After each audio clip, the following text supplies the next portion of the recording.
السلام عليكم ورحمة الله وبركاته. مسخ ماسق هيركيس وسريو نينجعليسي iyo sidoo kale ku tagrifal awoodeed ayaa waqtigan waxa uu ka dhex jiraa xarunta gobolka Banaadir.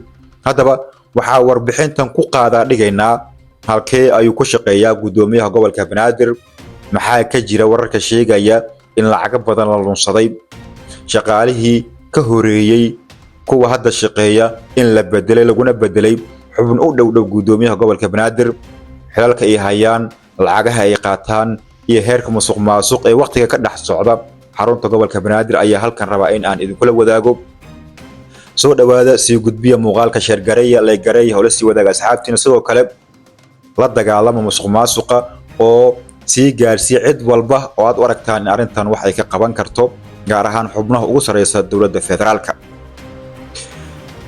tan iyo markii uu yimid gudoomiyaha gobolka Banaadir ahna duqa Muqdisho Xasan Maxamed Xuseen Mungaab, dad badan oo Soomaaliyeed ayaa rajo ka qabay in dib loo soo celiyo qayimkii iyo sharafkii gobolka Banaadir, isla markaana si siman loogu shaqeeyo shacabka Soomaaliyeed, si siman loo shaqaaleysiiyo cid walba oo loo arko in tayo ay leedahay laguna xusho maxaa taqaan. laakiin hadda arrinta intaas oo dhan way soo dhaaftay oo shaqaalaha gobolka intooda ugu badan waxay ku yimideen garab iyo sidoo kale cid kasta cidda ay u dhowdahay sida baaritaano aan sameynay.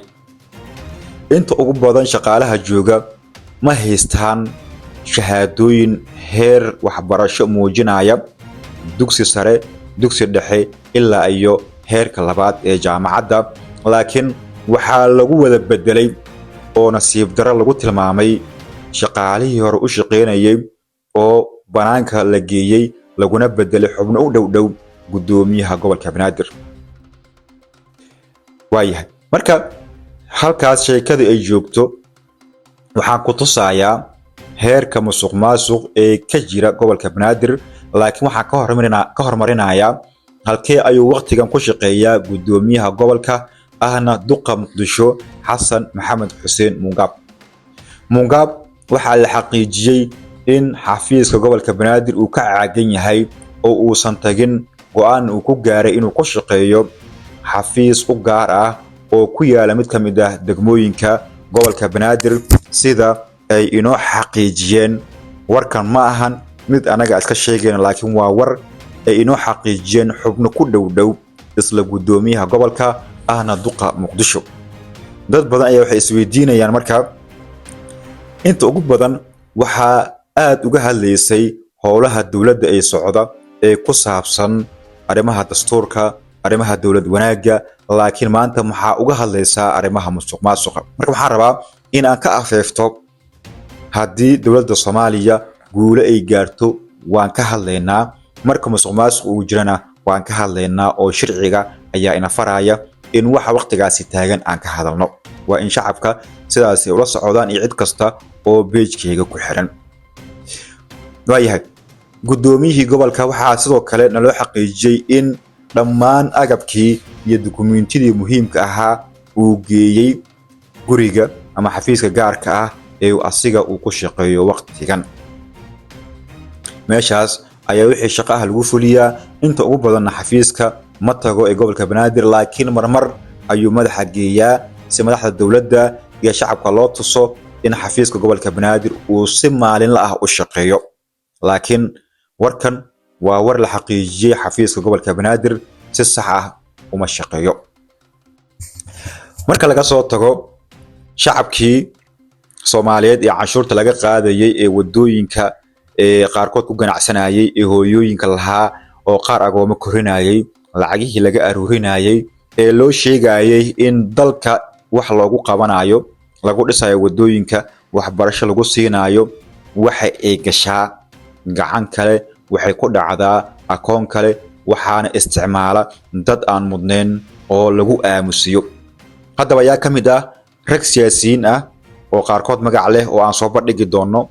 waxaa ka mid ah rag dhinaca warbaahinta ku difaaca gobolka Banaadir oo xagga propagandada u qaabilsan oo iyagoo guryahooda jooga qaata lacago kumanaan dollar ah, halka hooyada Soomaaliyeed iyo sidoo kale aabayaasha Soomaaliyeed xoog looga qaado lacago lagu sheego inay yihiin canshuuro. anaga kama hadlayno in maamulka gobolka banaadir canshuur uu qaado mana diidani, laakiin waxaan ka hadlaynaa in si sax ah aan loo sii maareynin wixii shacabka laga qaaday. haddaba shaqaalihii gobolka ee la bedelay yaa lagu bedelay, waxaan idiin soo bandhigi doonaa qayb xubnaha lagu bedelay. waxaan maanta dul istaageynaa ilaa iyo 4 xubnood oo hadda xafiiska jooga, qaabka ay ku yimaadeen iyo kaalinta ay ku leeyihiin musuqmaasuqa waqtigan socda. ninka ugu horeeya waa chief protocolka duqa magaalada Muqdisho ahna gudoomiyaha gobolka Xasan Maxamed Xuseen Mungaab, kaas oo lagu magacaabo Maxamed Mukhtaar Nuur. waxa uu kaalinta koowaad uga jiraa ragga gudoomiyaha gobolka ku kaalmeynaya xaaladdan ka hadlayna ee jeclaysiga musuqmaasuqa wax soo marsiinta ee xarunta gobolka ka jira, maalin aan u sheegin in waxaas qalad ay yihiin. waxaa kale oo ku jira xogayaha tiimbaraha iyo saxiixa duqa Muqdisho u qaabilsan, kaas oo lagu magacaabo Yuusuf Mukhtaar ayaa lagu magacaabaa. waa ninka labaad oo asiguna indhaha ka laabtay in uu yiraahdo gudoomiye shacabka Soomaaliyeed xaq uma lahan hawshan aan wadno ee waa in aan wax ka bedelnaa. sababtoo ah wuxuu ku yimid sida la sheegay u dhawaashaha iyo sidoo kale saami qaybsiga gudoomiyaha gobolka Banaadir oo weli arrintan aan ka hadlin. ninka kale ee ku xiga waxaa lagu magacaabaa Cabdullaahi Cali Xasan, waana xogayaha dhinaca mashaariicda. ninkan dhiil weyn ayaa u xiran, mana rabo inuu iska careeyo, laakiin gudoomiyaha gobolka Banaadir ayuu u sheegaa in ay wax badan qabteen, shacabkii loo adeegay, mashaariic meel fiican ay marayso, laakiin xubnaha musuqmaasuqa ayuu qayb ka yahay. qofka kale waa madaxa arkiifiga ee dhinaca dhulalka u qaabilsan maamulka gobolka Banaadir oo lacago xad iyo xuduud aan lahayn soo xareeya, qaybtiisa qaata.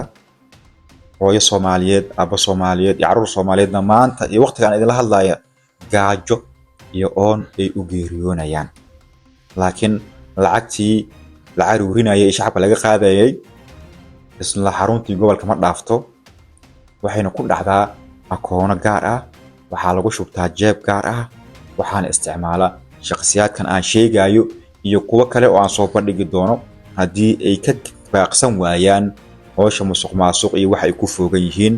laakiin ninkan qaabilsan arrintan waxaa lagu magacaabaa Abshir Axmed Arbacow ayaa la yiraahdaa, ama ninkan waxaa la yiraahdaa Abshir Axmed Arbacow.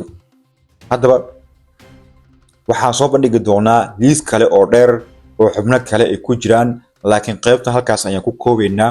waxaana ka codsanayaa mar kale in aad sii gudbiso oo aad la gareyso, shir gareyso, lana sii wadaagto asxaabtaada kale.